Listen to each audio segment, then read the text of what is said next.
Okay, great. So good afternoon, actually now, and happy Friday. Today, the plan is to, there aren't that many of you here.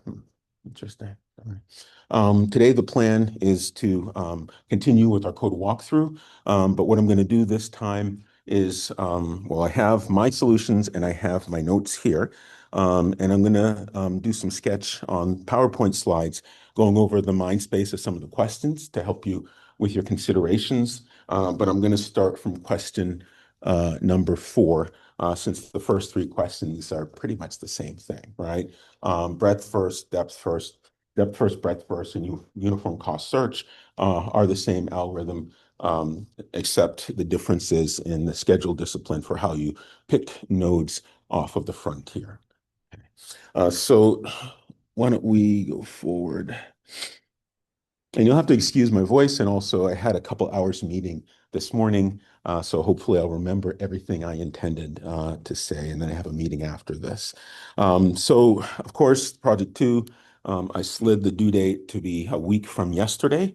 And homework 1, I have to recalculate the schedule and look at some other stuff that I planned. And then homework 1 is purposed with going over some more theoretical stuff, stuff you do by hand relative to some of the algorithms we've covered.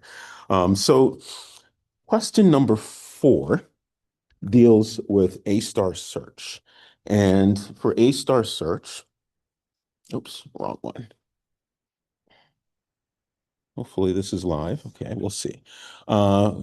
Question 4, and that's A-star search. And so with A-star search, we're going to start with your start state. And you also have a goal check to exit the block should your start state be the goal, okay? And so for A-star search, you have a frontier. And I'm going to ask you, what type of data structure is the frontier for A-star search, Luke? That's a priority queue.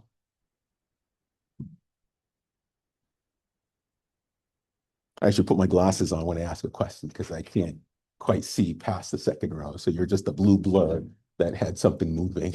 So it's a priority queue. And let me ask you, why priority queue? Not a trick question. Um, Vincent. Vincent? Yes, Vincent.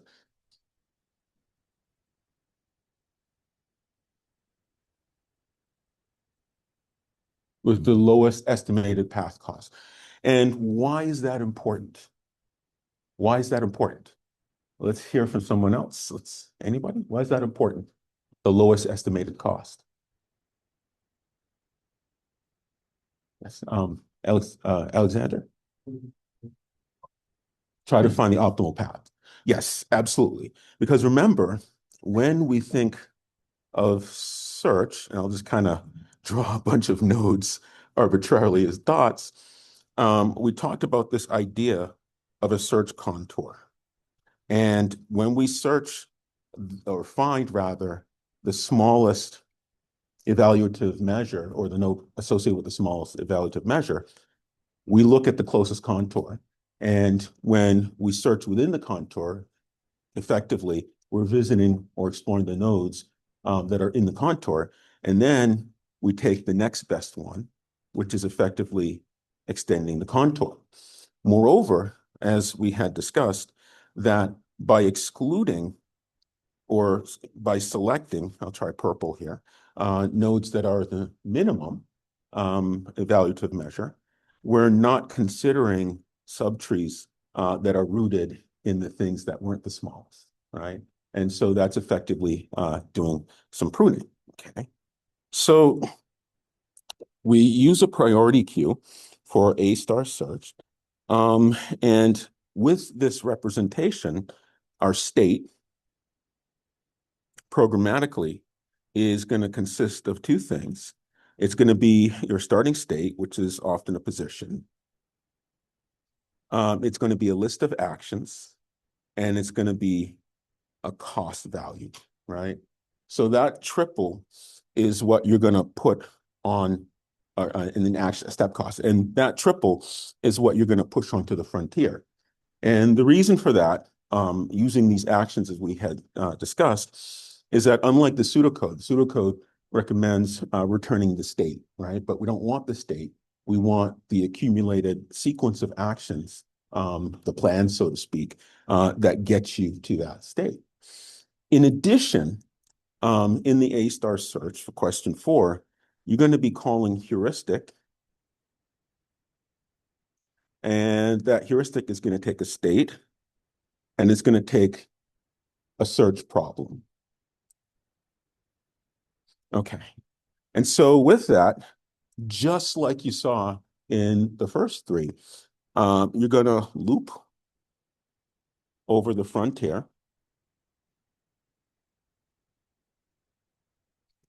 You're going to pop from the frontier because it's a priority queue. You're taking the smallest one, and you're going to get your state. I'm looking at my handwritten notes here, your actions, and your G cost. And let's remember, we had our evaluative measure, f of n, is equal to G of n plus H of n, which is what makes it A-star search. It's a best first search using this evaluation measure. And so with that, the problem can use either the null heuristic, which is trivial, or you can use the Manhattan heuristic, right? That uses the Manhattan distance. But outside of those details, it looks exactly like a best first search, only your criteria for selection of nodes off the frontier to explore is based on priority based on this evaluative measure, okay? So if you can do 1, 2, and 3, which are kind of almost the same question, you can do number 4 as well. The other thing to look for is when you look at your reached data structure. Your reached data structure tells you what you've already visited, and we saw that with our depth first search, and therefore it'd be breadth first search and uniform cost search. In this case, when you look at the A-star search, you might also want to keep other pieces of information associated with the nodes that you visit. And one of those pieces of information, well, let me ask you, what other piece of information might you care about when you're adding nodes to the reached data structure? What do you think you might care about? And I'll give you a little bit of a hint. Let's refer back to this figure when we talked about how you expand the frontier as a series of contours. What do you think? Let's hear your thoughts. Put yourself out there.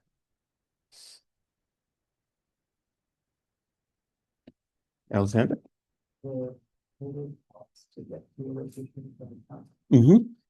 And why is that useful, right? Imagine you're going through a path and you encounter a node more than once. When you encounter that node more than once, well, that cost, as you said, could be a worse cost.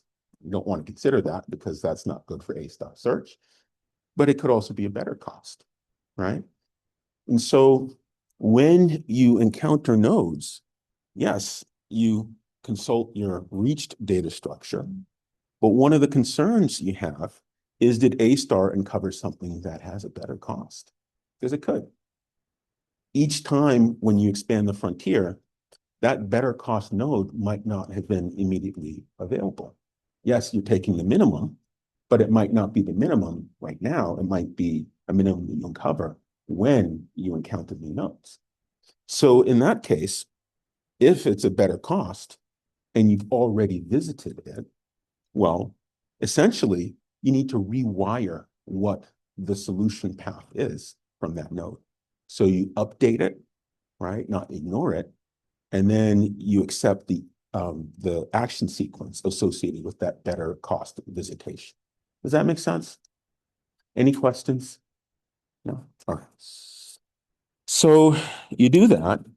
And when you expand the frontier, you then do a goal check. And this is pseudocode.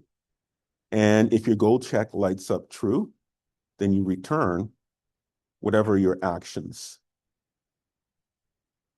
I'll call it action list, is at the time. Does that make sense?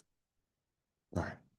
So it's just like the others, depth, breadth, and uniform cost, only certainly you're using the priority queue, your evaluative measure is different, but you're also affording the ability to update reach nodes based on this evaluative measure. Okay.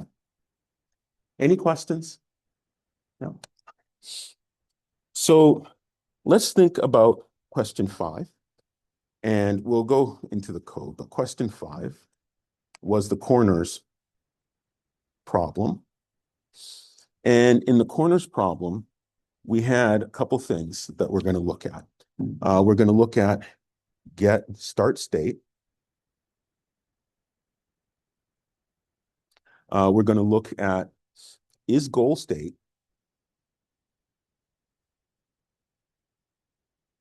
We're going to look at, and hopefully you can read my scribble. I have no feedback on the sketch pad. I'm just sort of kind of feeling my way around. We also have get successors. And with the corners problem, one of the hints for get start state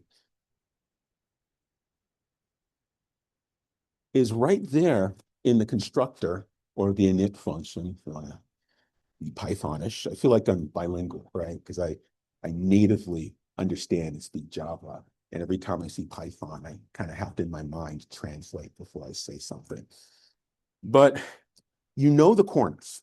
Inside of the constructor, it shows you the corners. It's a 4-tuple. And that 4-tuple is 1, 1. It is 1, top. It is right, 1, and right, ht right, top. And that, of course, refers to the 4 corners of your maze world. And so when you are representing state, let me ask you, what's important to this problem when you think about state? And state represents configurations of your environment, but we don't care of all the aspects of the Pacman environment. So let me ask you, what's important in the environment for this corners problem? Let's hear some of the thoughts. What's important? What's target? What's important?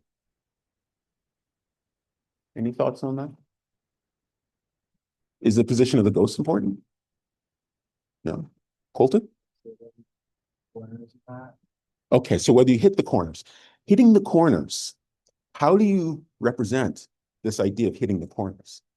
What are your thoughts? How would you, or how could you? Nikki, let's hear from you. Set of obstacles. So a set of things that represent something about the corners. Okay.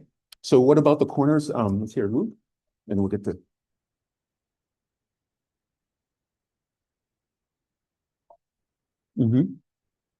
Okay. So let me ask you something. What is in the corners? Vincent, what is in the corners? Food is in the corners. Aha. So when we have food, what description can we have about food in any location? Chris? Whether it's there or not. So it's there, or when it's not, that's because of what? It's been eaten. Okay. So we know the existence of food. Food can be eaten or not eaten. Okay. So if we're going to say eaten or not eaten, well, we can say we take this description of state and we can represent another four-tuple that encodes this information that the food that exists at 1, 1, 1 top, right 1, right top, is either eaten or not eaten, okay? So what do we want to use to represent eaten, not eaten? Not a trick question. Here are your thoughts. What type? A Boolean, okay. So let's say false, and I'm going to abbreviate F because I don't want to write as much. F, F. In this four-tuple, positionally represents whether or not the food at these locations identified in the constructor as being the positions at the corners have been eaten or not. Okay, so this is important to our state representation, all right? Is that everything we need for our state representation? Are we done? No, why aren't we done? What are we missing? Are we missing something? Yes, Chris? So we need the Pacman position. So let's call that Pac X and Pac Y. So we have the Pacman position, and we have this representation, false, false, false, false. That's going to be our representation of state. Why is the Pacman position important? Why is it important to our representation? Is it important? Well, Chris, yes, it is important. But why? Why? Yes.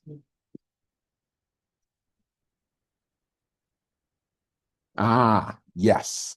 Because when you move, you update the Pacman position. And for some moves, for example, Pacman is here.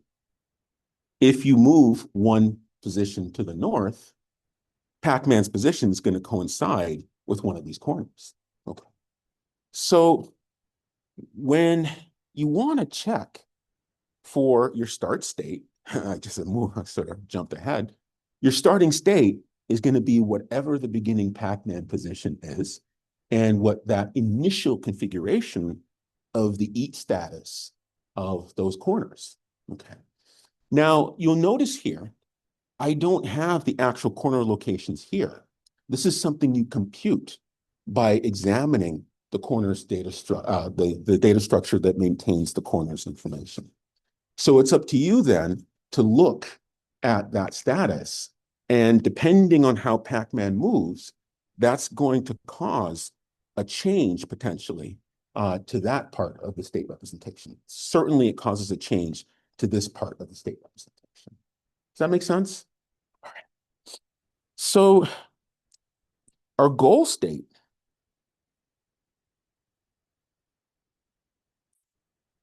let me ask you, for the goal state, what's the important, first, what is the information that describes the goal state? Because we just said this is a state.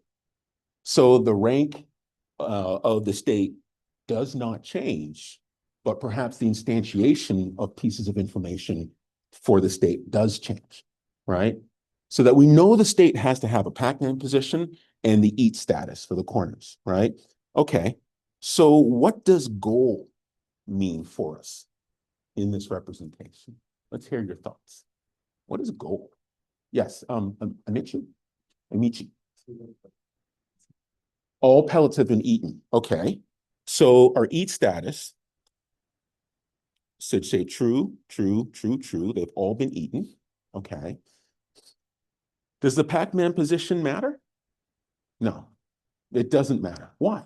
Why doesn't it matter? Yes, Nikki?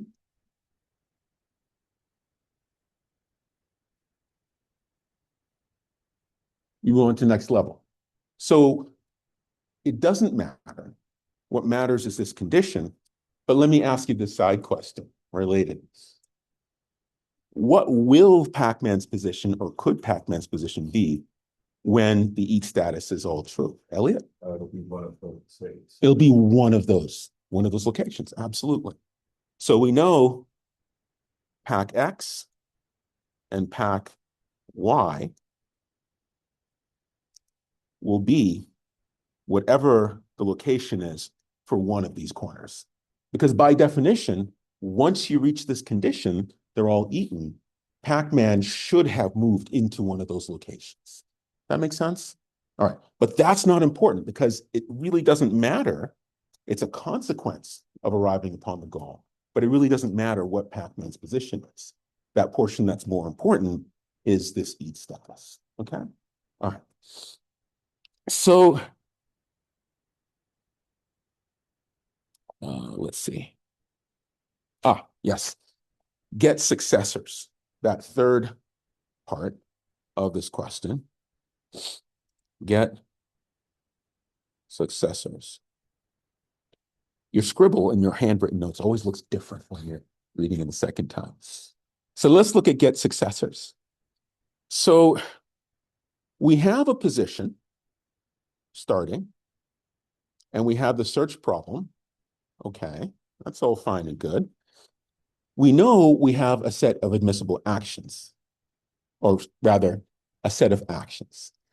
And those actions could be north, or whatever the real value is, north, if I spelled that right, south, east, and west. Okay.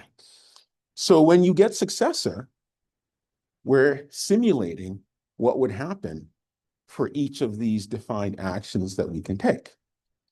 So let me ask you, are all actions valid at all times? I don't want to say time, but I don't want to give away that one. No, why? Why aren't they all available? Yes. What's your name? Antonio. I'm going to try to remember. All right. Antonio. Yes.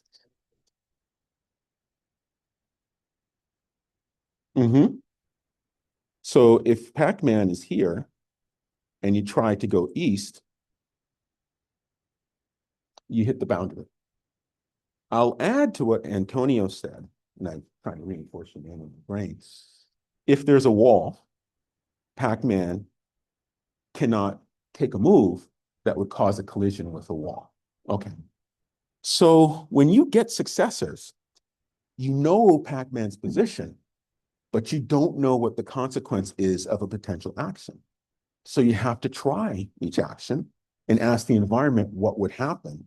And if what would happen says, you can't do that, the environment is telling you, that's not available. Okay? All right.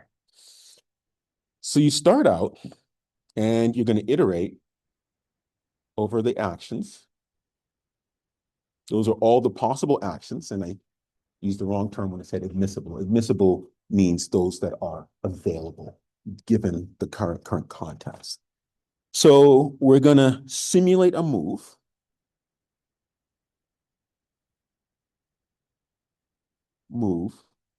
For a particular action. Okay. And what does simulate a move mean? Well, you take that direction and you get back delta x and delta y using that method called direction to vector, right? Because now you're at a position and you want to know how that position is going to change as a consequence of the particular direction consideration. Okay. So now you have to ask the question, did I hit a wall? And how you check if you hit a wall is to look at all the positions of the wall and check to see if your next location coincides with the wall. Let's say in the wall. Okay. But there's one part I forgot. When you do this direction to vector, you want to update and calculate your next position as your current position plus that delta x, delta y. And again, this is pseudo. Right? All right. So now you know where you would be as a result of that action. You check to see if you hit a wall. If you didn't hit a wall,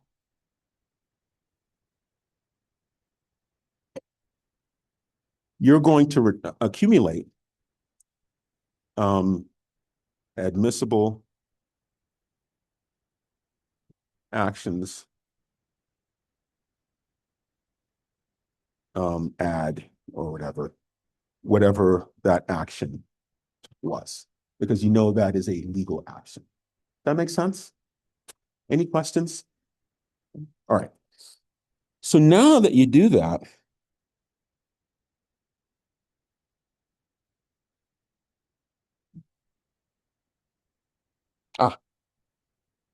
you know it's a valid action. I can't even read my own writing. Okay. So now successors, admissible actions. Let's see. Oh, yeah. Okay. So you say your next, your state is equal to the new position and the new version of your corner visits. And you're going to check to see if you visited a corner. Okay. And then you return those successors, the list of successors. So you're going to take the action, simulate the move, see if you hit a wall. If you didn't hit a wall, that's a valid action. And you update your new position, which you need for your successor. You have the new version of corner visits to see if you visited a corner, and then you return that successor. Does that make sense? Because your action is not just the update on your position, it's also the impact on the corner's status as well. And I didn't talk about that in detail. Any questions? No? All right. So the next one has to do with question number, I believe it's 5, which is focusing on the corner's heuristic.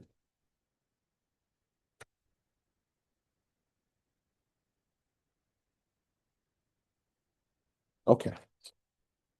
So let's take a look at considerations for the corner's heuristic.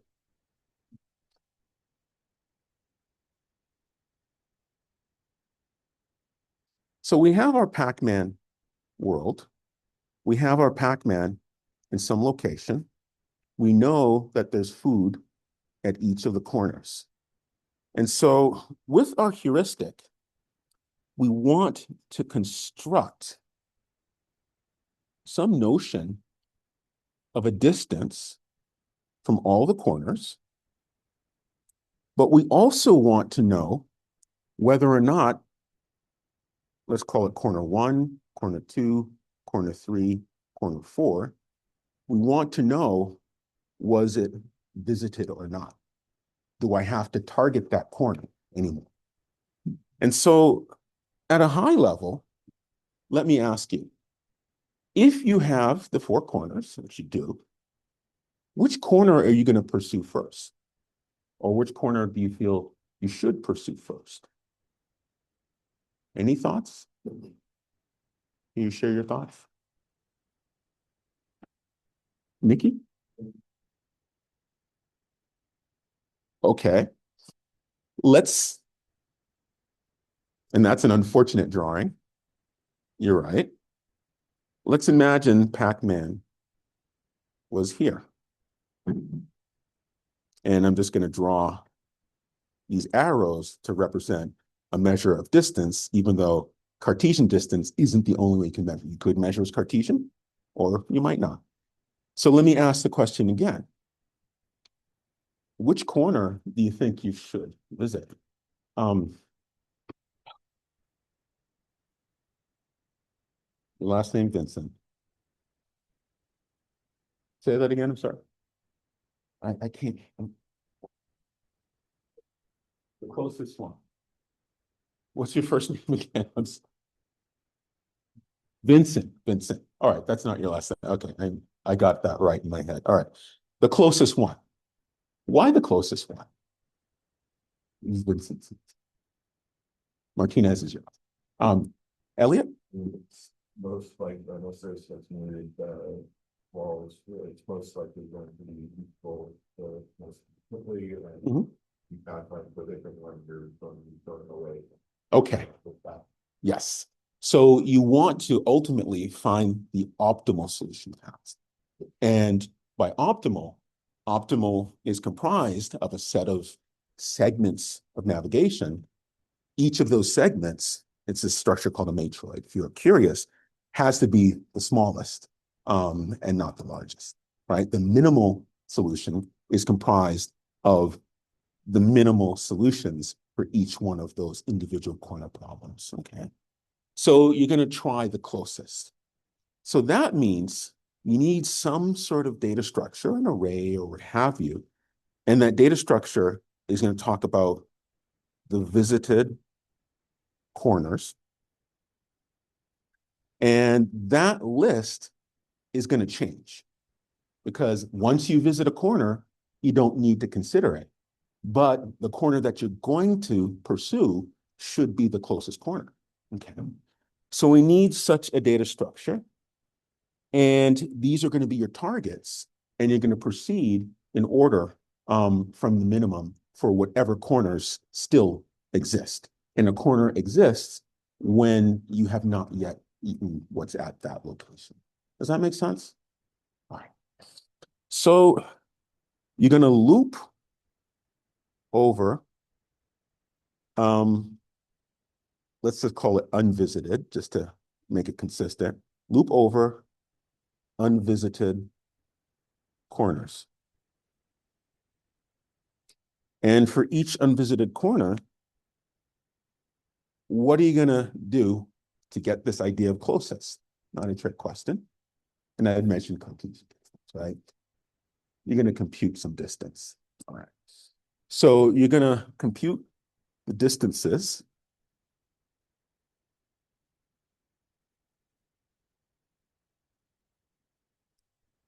And you're going to append a distance list, where position by position, the distance list corresponds to the distance for this corner that's unvisited, next corner, next corner, next corner.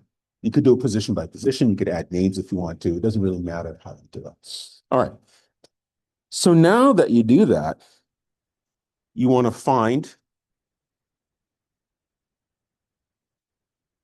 the minimum distance and obtain the corner, the min distance corner. Okay. All right. So once you do that,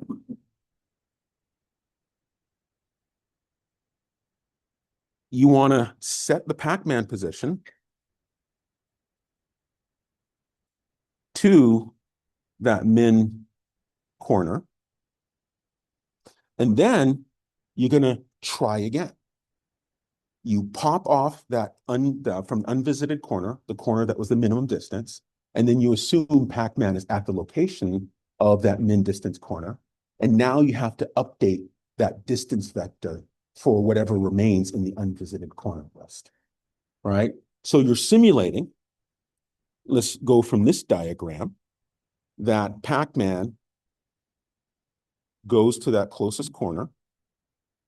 And now you have to recalculate, assuming Pacman's position is the position of that corner, what is the distance to all the corners that remain? And then, okay, let's say the minimum was up above. Pacman comes up here, you update Pacman's position, and then you update that distance vector, each time selecting the minimum. Now, as you do that, you need to accumulate the cost or accumulate the distance to that minimum distance corner that you just pursued. Does that make sense? So with this, you're then going to return the estimate.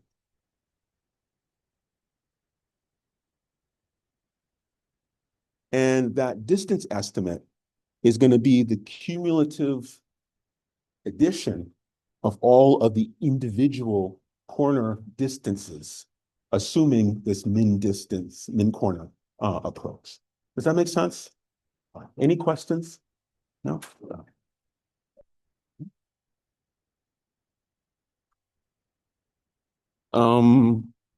Let's go to the mind space for question 7.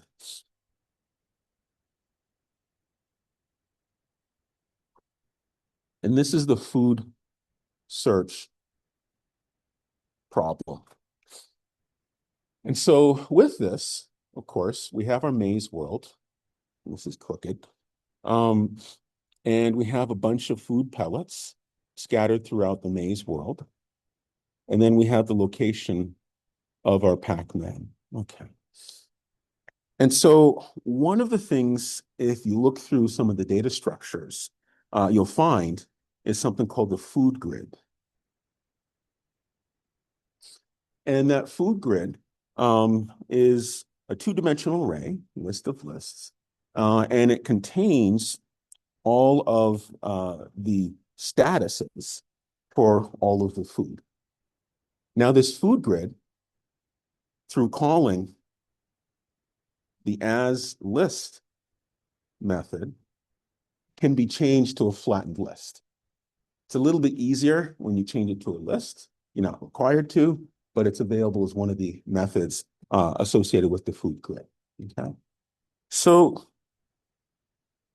you want to be able to find some notion of a distance measure relative to the geometry of the food layout in your maze world.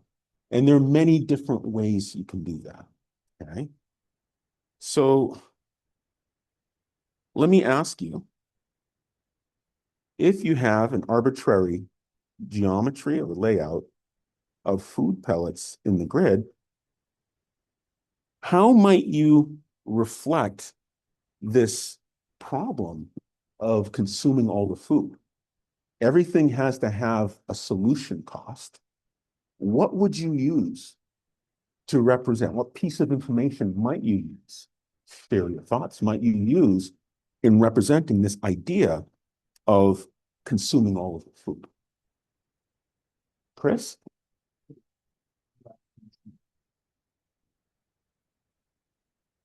The count of food pellets? Okay.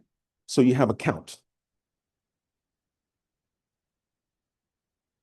Okay. So if we were to have a count here, we'd have 1, 2, 3, 4, 5, 6, 7, 8. Okay. So this count is 8. And I need to pursue them in some way that I get an optimal solution path. Now, with a count of 8, okay, I could choose to pursue this one first, and then pursue maybe this one second, and then pursue this one third. So I'm going to pursue this one first, pursue this one second, and pursue that one third. Can we do better than that? How might we do better than that? Can we improve on this? Is that the best way to eat these pellets in this example?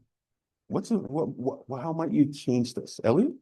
Or find the closest one and then reevaluate. Find the closest one and then reevaluate. Okay. So if I have the closest one,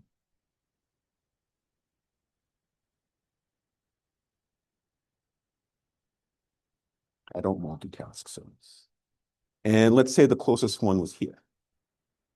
Pacman's here. And then I reevaluate. Now, do I need to reevaluate? Or, I mean, Mhm. if you're only looking for the first story. At each.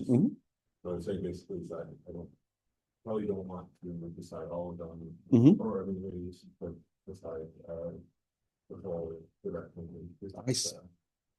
So you're only going to find the first one. See what's the closest. Okay. So if I'm able to compute the closest, every time I eat a pellet, right?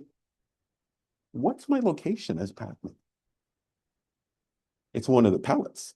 Okay. So I know that my location. My location can be here, it can be here, it can be here, any of these places.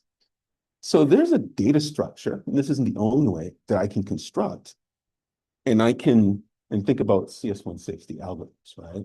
There's a data structure I can construct that can represent that because I know that my Pacman location is always, when I eat a pellet, it's going to be at one of the pellets, right? Because I start the board with all the pellets uneaten, okay?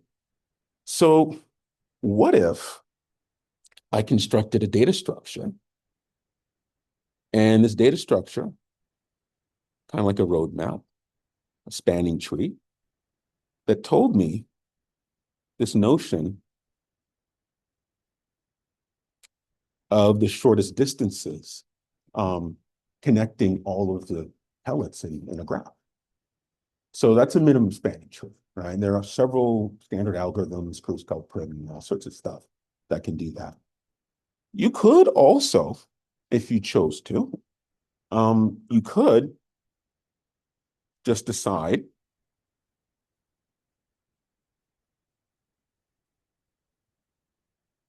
to use maybe the Cartesian distance because you know all of the food pellet locations, right?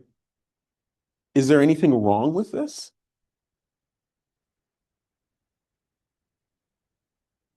And I should make a distinction, wrong versus wrong meaning, does it work? Is it effective? That's Vincent?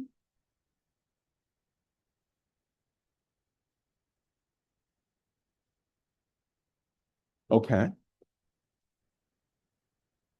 Mm-hmm. Mm-hmm. Mm-hmm. Mm-hmm. Okay. And so doing this, they're underestimates of the path cost to each pellet, but it doesn't look at the geometry of the environment, right? Okay. So having something like a minimum spanning tree, and this isn't the only solution, right? Affords you the ability to save this thing and not have to recalculate each time, right? With the Cartesian distance approach, well, if Pacman can be some distance, is in a position rather, that's the same as the location of each pellet, then you could construct a similar fashion using the distance measure Cartesian distance instead of, say, maybe something like Manhattan distance. The Manhattan distance is a nice one for this environment because the Manhattan distance respects the walls and the roadways, so to speak. Okay? All right. Any questions? No? All right. So with this, you construct a minimum spanning tree, and then every time you evaluate your successors, your next pellet that you pursue would be the closest pellet, but you can reuse this MST instead of recalculating distances every time. Okay? So that's a really important aspect on how you measure this idea of path cost, because the path cost just isn't the pursuit of a single node. That path cost would be the entire sum of weights over the spanning tree, right? Because you're not just concerned with pursuit of one pellet, you're concerned about the plan that you construct to visit all of the pellets. Does that make sense? Conversely, you could do other proxy measures like this notion of diameter. Maybe you do um, a, a depth first search or a breadth first search, and you take unit step costs and you add them up and look at how you sum across visitations for all of the nodes in the tree for some strategy. You could also do it that way. I'm a fan of data structures, but it's certainly not the only way that you could do it. Does that make sense? All right. Any questions? No? All right. So, and then question 8, I won't go over. Question 8 is just an application of using the stuff, the search heuristic and all that other stuff, get state, goal state, and stuff like that. Okay. So why don't I exit this? I see a message in the chat. Um, Yes, you could keep, so the question was, can one keep track of the closest pellets in a priority queue? Absolutely, you could. One of the concerns is that also you're going to have to remove that closest node from the priority queue. Uh, and the next time when you're evaluating a plan, as you're searching, how do you reconstruct that set of distances? All right, because you might need to revisit it. But that's absolutely a workable approach. You're not only just pursuing a single node, a single food pellet, you want to look at the entire cost of pursuit of all the food pellets. Okay?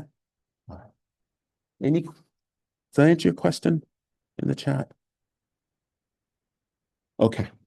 So I'm going to exit this and I'm going to keep, and I'm going to bring up PyCharm. I think I'm just going to go to the share of the desktop instead of individual application. So there's PyCharm. It's not the solutions. Okay. Um, Let me share the desktop. I didn't do not disturb. Do not disturb. All right. Fortunate I didn't get any spam messages. There's always people trying to sell me crypto, and there's somebody saying, can we interest you? Can we buy a house at blah, blah, blah, blah, blah? And I'm supposed to respond and say, no, that's not me. You have the wrong number. And so they know my number's live, so I just don't answer. And I do a lot of active blocking. But anyways, so let's bring up PyCharm and let's look at how much time do we have? Let's look at A-star search, and then we'll look at a bunch of points related to the corners heuristic search. And let's skip the A-star search. Let's go right to the corner search. We'll focus on the corner search and the food pellet consumption. So the corner search was question number, I think it was 5. And in the corners problem, that was search agents.py. So let me bring that up in my solutions. And a star, scroll state, corners problem. There we go. Okay. So I'm going to focus on, not to get start state, I'm going to focus on get successors and the corners heuristic. So let's look at get successors. So it's in search agents.py. Let me move this over to the side so I can make the other thing bigger. I'll just minimize that. Push this down. And again, this is going to be pseudocode. I'm not going to implement actual Python code. So search agents, let's look for the corners heuristic is there. Get successors. Okay. So one of the things you want to pay attention to in one of my implementations, in my implementation of the solution, in my exuberance, I deleted that part that they say don't change, right? And I had no idea why it wasn't working the right way. So make sure you pay attention to the comments that are already there. So we start out in get successors. We know that we want to loop over, let's say, for action in that directions vector. Oh, it's right there. Directions north in directions, just for the sake of brevity. Directions. All right. So we loop over the directions vector. And for each of those actions, we want to build a successors list. So create successors. Oh, sorry, outside of that. Oh, it's already there. All right. So tuned in on this thing. Okay. So the first thing we want to do is we want the current position. All right, we want to get that from our state. So that's state 0. We also want to get the corner visits data structure, right? And that's going to be from our state first position, because that's how we're defining state. So now that we have them, we want to know what our current position is. But then we also want to take our delta x and our delta y is the result of actions, direction, I hate this, to vector.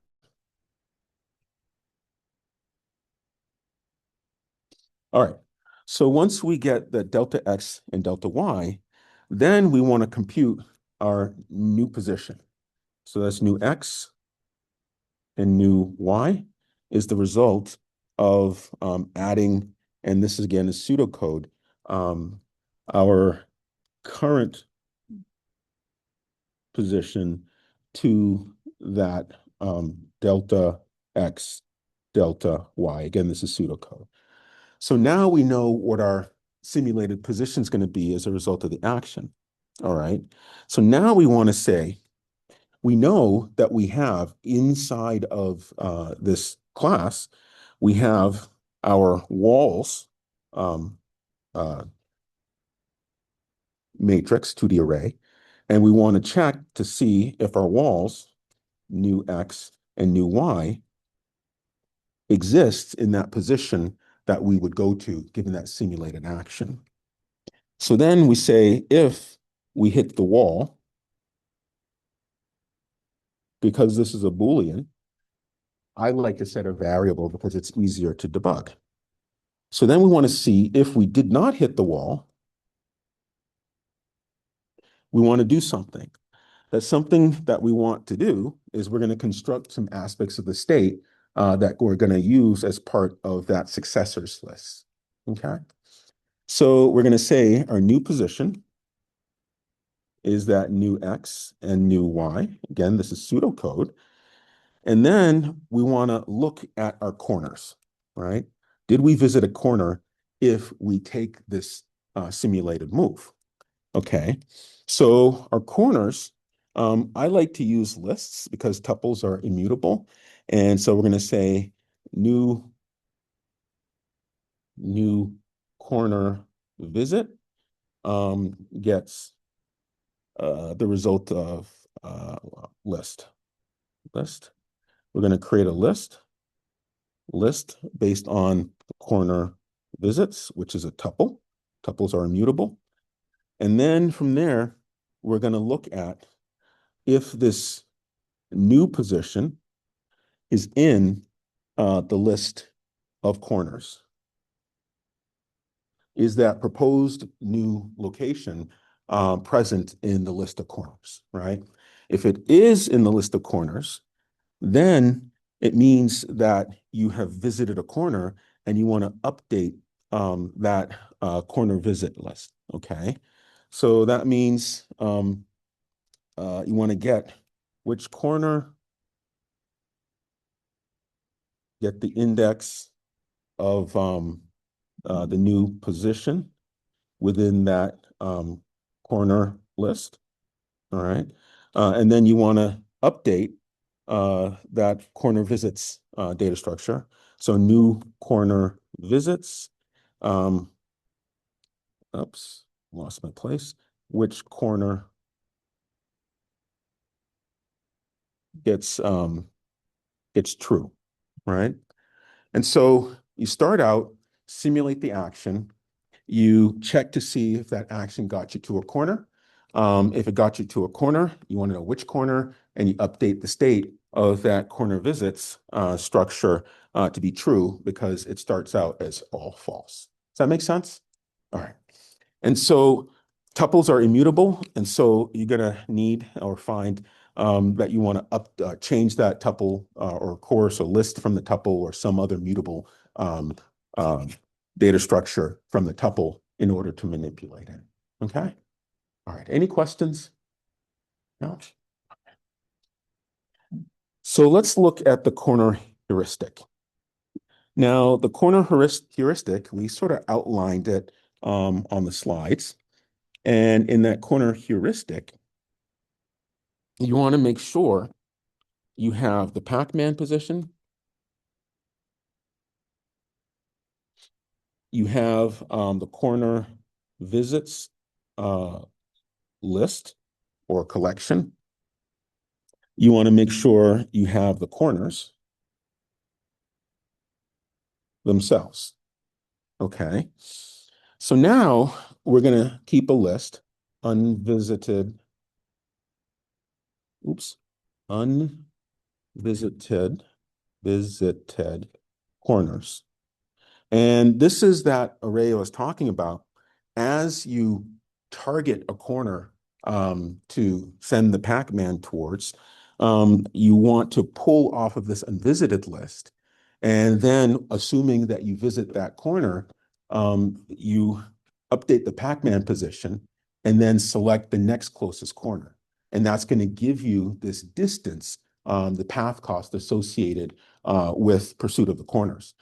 You already have Manhattan distance implemented, and it's a pretty good distance because it respects, it's an underestimate, but also it respects the geometry of the environment, right? So make your life easier and use just what's already there, okay?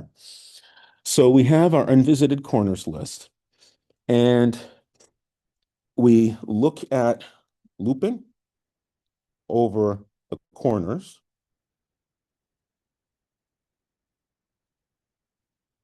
and we want to know if it's not uh, if corner visits, whatever that index I is if not, if it hasn't been visited, loop I, this is not Python. If not corner visits I, right, then we're going to go ahead and unvisited corners append, right, the corner. So essentially, you want to build that list of unvisited corners each time because the heuristic is going to be called when it needs to evaluate the path cost, but that can change in flight as Pacman is moving around the environment.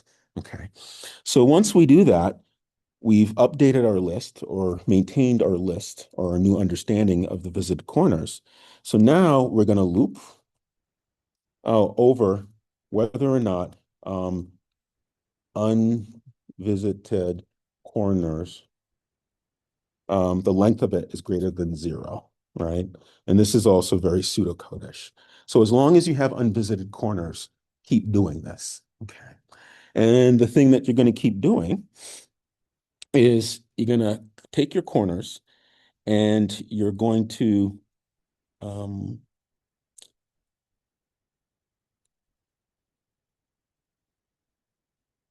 what did I do there? Brain hiccup. I see. Okay. So you're going to find closest corner.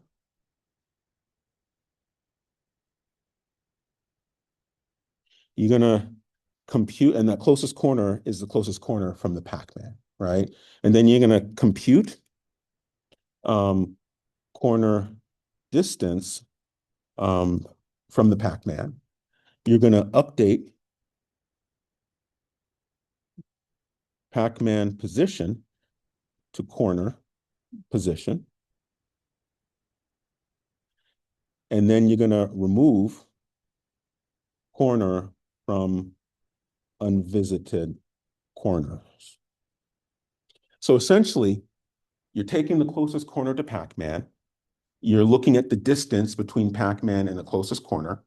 You update Pacman's position, and then you take the closest corner to Pacman, right? Because Pacman's position will be one of those corners. And you keep doing that until you exhaust your unvisited corners list. And then you accumulate all of those costs distance-wise to get to the corner, and then you return, and that's your heuristic value. Does that make sense? Any questions? No? All right.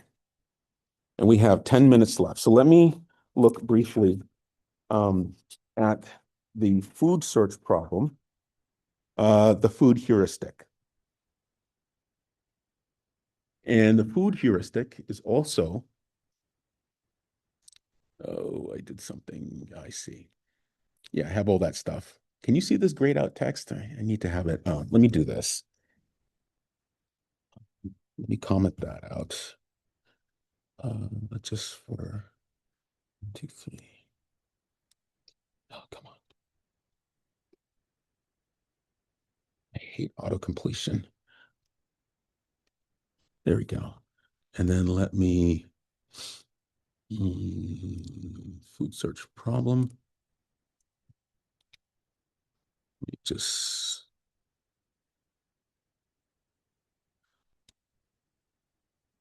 there we go. All right. So let's look at the food search problem. Let's look at the food heuristic. Okay. So in the food heuristic, what we said is we want to construct a minimum spanning tree, right?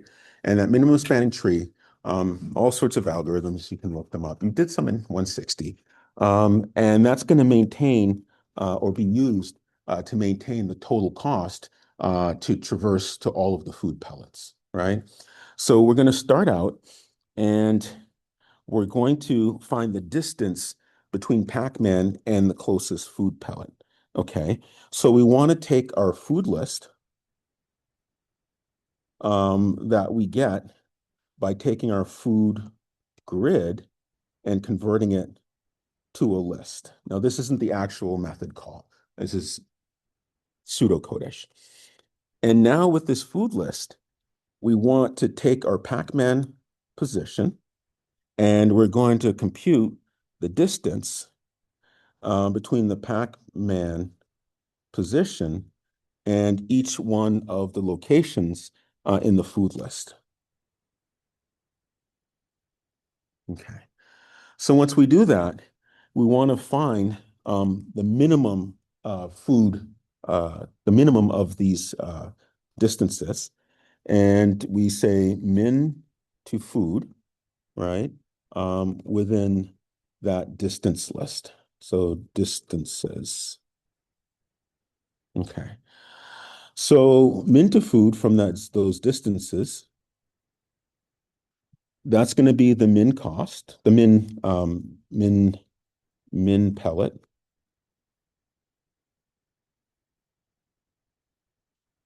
And then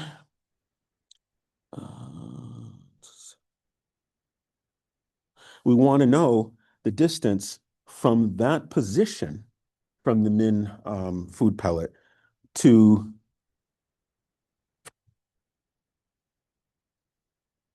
did I do that right?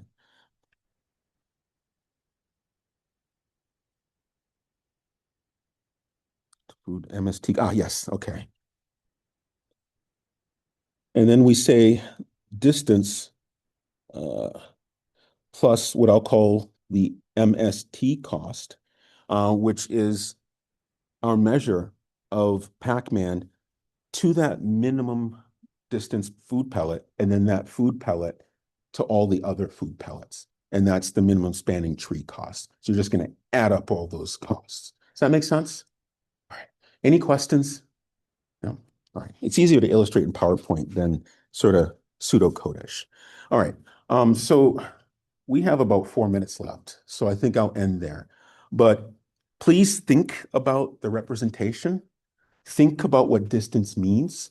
And when you have search problems that involve more than one thing, like the corners and the food pellets, when you talk about cost, it's not just the cost of one item.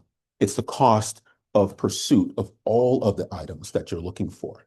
When you're looking for corners, it's the cost of going to the closest corner, and then assuming Pacman's in that closest corner, the cost of going to the next closest corner.